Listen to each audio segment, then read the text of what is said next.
Hello, आज हम देखेंगे एलईडी फ्लैशर सर्किट। जैसा आप इस सर्किट में देख रहे हैं, ये दोनों एलईडीज फ्लैश कर रही हैं। ग्रीन एलईडी ने फ्लैश किया and then red LED flash कर रही है। ये दोनों एलईडीज ऑल्टरनेटिवली फ्लैश कर रही हैं। तो ये सर्किट आज हम देखेंगे।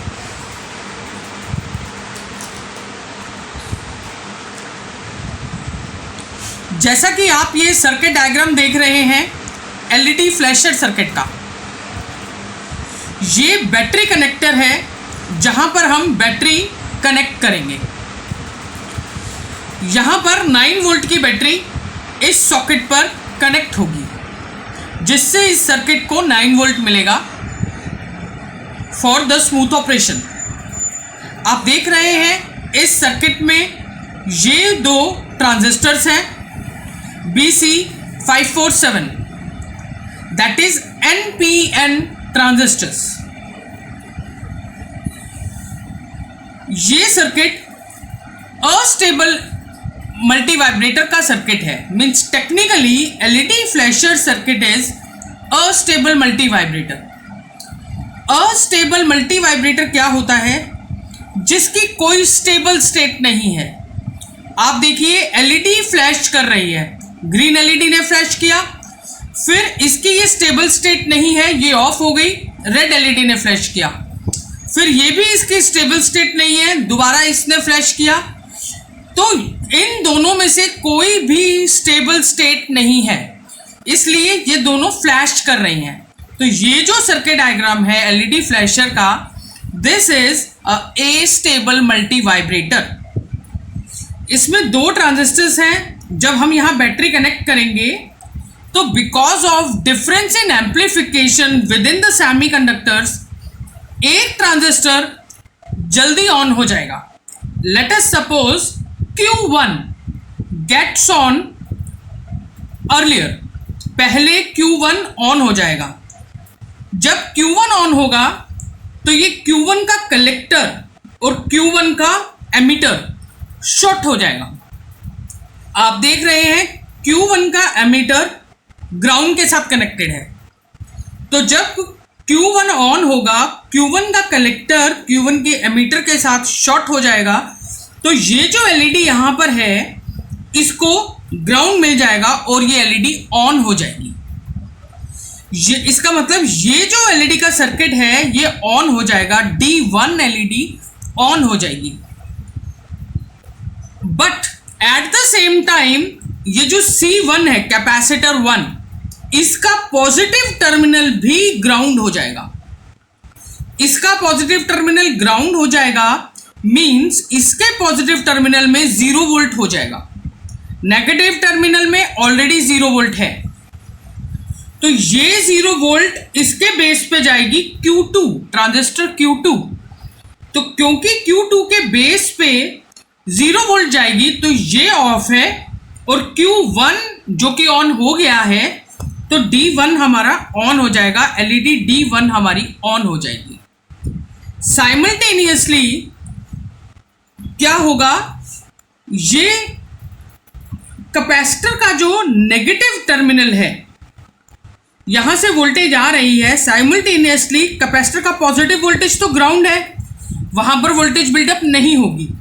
तो कैपेसिटर के नेगेटिव वोल्टेज में वोल्टेज बिल्डअप होना शुरू होगी रिवर्स पोलैरिटी में, क्योंकि वो जो reverse polarity means reverse direction में, नेगेटिव टर्मिनल में वोल्टेज बिल्डअप होना शुरू करेगी, पॉजिटिव टर्मिनल ग्राउंडेड है। अब जब कैपेसिटर चार्ज होगा रिवर्स पोलैरिटी में, उसके नेगेटिव टर्मिनल में वोल्टेज बिल्डअप होना शुरू होगी। कैपेसिटर का नेगेटिव Q2 के बेस के साथ कनेक्टेड है। जब ये वोल्टेज 0.65 से ज्यादा होगी या अप्रोक्सीमेटली 0.7 वोल्ट होगी, तो ये ट्रांजिस्टर ऑन हो जाएगा और ये वाली एलईडी ऑन हो जाएगी। ये वाली एलईडी ऑन हो जाएगी और एट द सेम टाइम जब ये वाली एलईडी ऑन होगी, C2 का कैपेसिटर C2 का पॉजिटिव लेग जो है वो भी ग्राउंड हो जाएगी। तो Q1 ऑफ हो जाएगा। Q1 ऑफ हो जाएगा, Q2 ऑन हो जाएगा, D2 एलईडी ऑन हो जाएगी। अब जब ये ऑन होगी तो साइमल्टेनियसली ये वाला जो कैपेसिटर है C2, इसके नेगेटिव एंड में वोल्टेज बिल्डअप होना शुरू होगी। जब वो 0.65 से ऊपर अप्रोक्सीमेटली 0.7 पर पहुंचेगी तो ये ट्रांजिस्टर ऑन हो जाएगा। तो इसी वजह से ये अस्टेबल मल्टी वाइब्रेटर की तरह काम करेगा। इस सेक्शन को, जो कि ये दोनों कैपेसिटर स्वैप करते हैं अपनी स्टेट्स, ये ऑन होगा और फिर Q1 ऑन होगा, Q2 ऑन होगा। इसको हम रीजनरेटिव एक्शन भी बोलते हैं।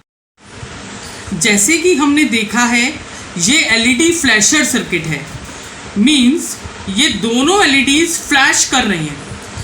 हम इनके फ्लैशिंग की फ्रीक्वेंसी चेंज कर सकते हैं।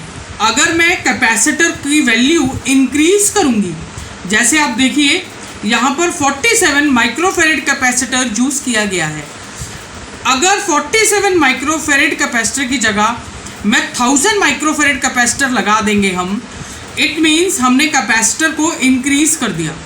कैपेसिटर को इंक्रीज कर देंगे तो फ्रीक्वेंसी डिक्रीज हो जाएगी।